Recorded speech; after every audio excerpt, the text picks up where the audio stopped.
So the other day I finished selling off my coral, my live rock, and the livestock in this aquarium. And of course we got one little snail that managed to hide, so now I have to figure out what to do with this guy. Hey everyone, this is DWS Darius and welcome to another day in the fish room. So I'm down here and doing some work down here. It's 9:30, the lights on the things don't come on until 11 o'clock, so that's why it looks so weird, but everybody is down here doing their thing. But today I'm going to be breaking down this saltwater aquarium. I told you guys, most of my small tanks are going to be gone because I'm going to be replacing it with one large aquarium. This is the last tank to go. I got rid of my peaceful fish. The 75 gallon is empty. My 29 gallon Hillstrom aquarium, that is gone. I just have a hospital tank that empties 20 gallon, and this is the last tank to be broken down. So yeah, the other day somebody came, they bought up all my live rock, all my yellow polyps, and all the crabs and snails that we could find, and we actually sat and watched this tank for about 5 minutes to make sure that nothing else was alive in this aquarium as far as snails and hermit crabs. And the next day I see this guy crawling around, so I'm gonna have to figure out what to do with him.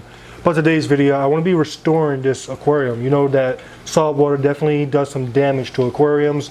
All the different types of algae, all the buildup, the salt buildup, and it definitely does some wear and tear on these products. Look at the heater, all the algae on it. So today I want to be restoring this stuff to look and function as it did when I first bought it. You have the circulation pumps in here. We even have these things back here. These are my DIY refugiums.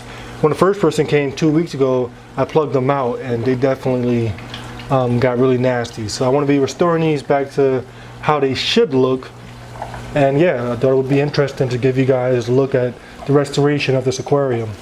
So this video is going to be like a watch me work type of video. So basically not too much talking, just me working on this aquarium. But there are a few things I want to explain. So first of all, I'm going to be draining the salt water. I have some mangroves outside growing, so I'm going to be putting the salt water into the mangroves. Once this tank is drained, I still have a bunch of microorganisms. Once again, this saltwater tank is just fully alive. Everything is alive. So if you look at the substrate, there's hundreds of these tiny little bristleworms. Nobody wants them, so I'm just going to nuke them. The way I do that, drain all the salt water, fill it up with fresh water. For about a half an hour in fresh water, all these bristleworms and all these other parasites, they should be dead. And while I'm doing that, I'm going to allow these pumps to sit in a solution of vinegar and water, and that should help me with the breakdown of some of the buildup in algae on these pumps. This guy in here, this snail, I forgot what type of snail, I think it's like a cerith or something like that. This snail, he's going to be going to Petco. I'm going to drop him off at Petco today.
So the tank has been sitting in fresh water now for about 20 minutes, and it looks like it nuked every living creature in this tank. If we look at these parasites down here, these are bristleworms, and you can kind of see them. They're not moving, And not only that, they're kind of curled up, so they definitely look like they're dead. You see all these?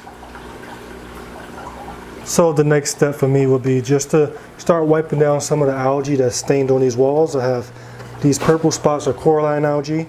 I have a different type of purple algae back here, green algae, those stringy things.